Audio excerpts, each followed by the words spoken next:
Isang mapagpalang araw po ang inyo pong lingkod, Pastor EJ. At nasa Devotion 30 po tayo ngayon. Sa aklat pa rin po ito ni Pastor Rick Warren, Open Doors. At ang title po ng ating devotion ay Focus on Pleasing God, Not People.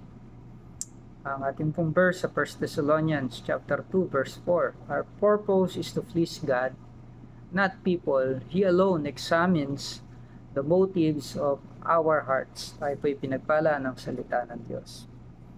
God did not make you to be the person somebody else wants you to be. God didn't make you who your parents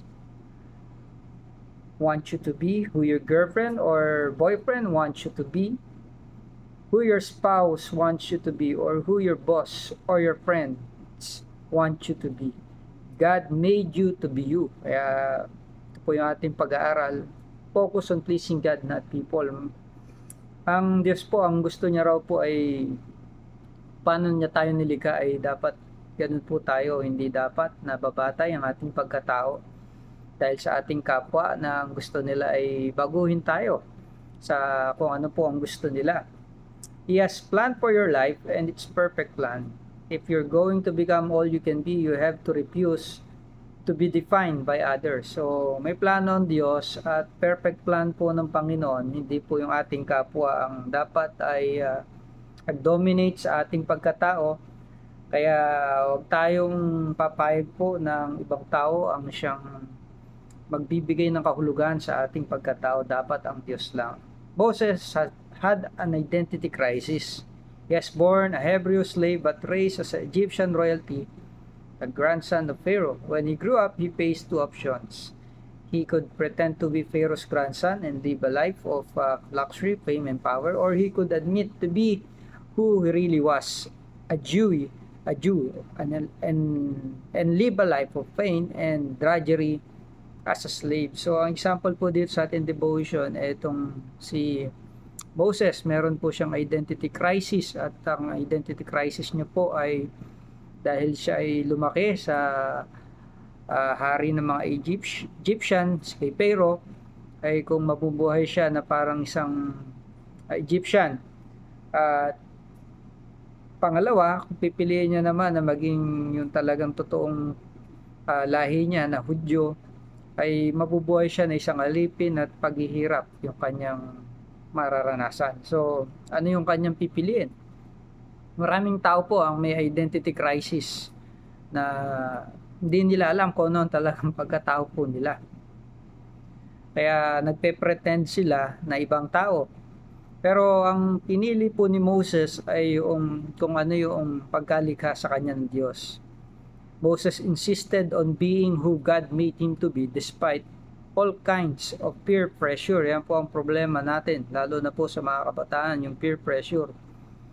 Kailangan makisama ka sa kanila kahit hindi tama, pero hindi dapat po yun. Bira anak ng Diyos. Dare to be different. A resolution you need to make is this: I resolve to no longer let other people press me into their molds. I'm going to be who God wants me to be. I'm going to do what God wants me to do, and I'm going to fulfill the plan God has for my life. Tayo po ay napagpala ng ating devotion. Kaya mag-focus po tayo na i-please po ang Panginoon, hindi tao. Dahil kapag ang ating pong identity ay na kay Kristo na, hindi na dapat tayo sangayon kung ano man yung sinasabi ng kapwa natin na dapat ay sundin natin kasi ginagawa ng marami. Kaya yung gusto po ng Panginoon ay maging living testimony po tayo. Sabi nga ni Jesus, let your light shine. Ayan po natin yung ating liwanag ay magliwanag sa mga tao dahil hindi dapat tayo makiayon sa ating mga kapwa na ang gusto nila ay sumunod tayo do sa uso na hindi naman ayon sa kalooban ng Diyos.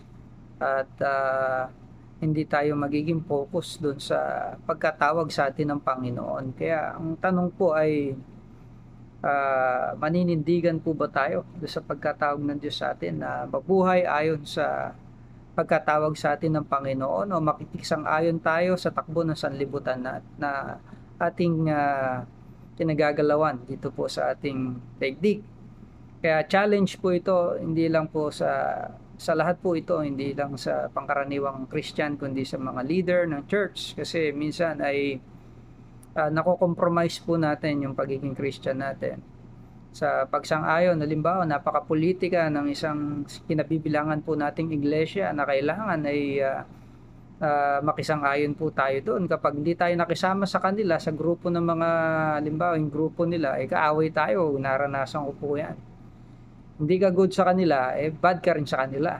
Kahit wala ka namang ginagawang masama. So, hindi madali kasi kailangan yung paksyon mahirap po ito Kaya sa atin din po sa pang-araw-araw ay may mga pressure din po sa atin kung susundin natin ng Panginoon o hindi sa ating identity na binigay po sa atin ng Panginoon bilang anak ng Diyos.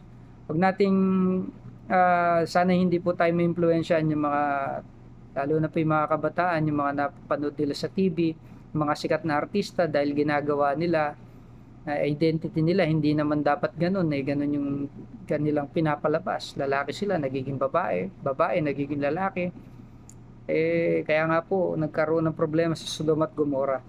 Kailangan yung identity crisis po natin, masosolve yan kung kikilalanin po natin si Jesus. Kaya yung mga church po na okay lang sa kanila ganito ay disagree sa kanilang mga nais na mangyari.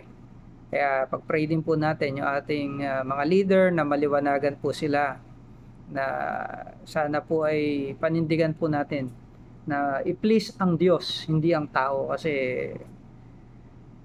minsan pera-pera lang talaga, bakit mo ang tao pinipili? Pero Diyos lang din ang nagbibigay sa atin kung ano man meron tayo. Pero yung mayayaman, piniplease natin dahil nakikinabang tayo sa kanila. Kahit nako-compromise yung ating pagiging Christian, ito po yung problema. Kaya hindi tayo tinawag ng Panginoon para maging compromiser. Kailangan manindigan po tayo at i-please natin ang Panginoon, hindi ang ating kapwa.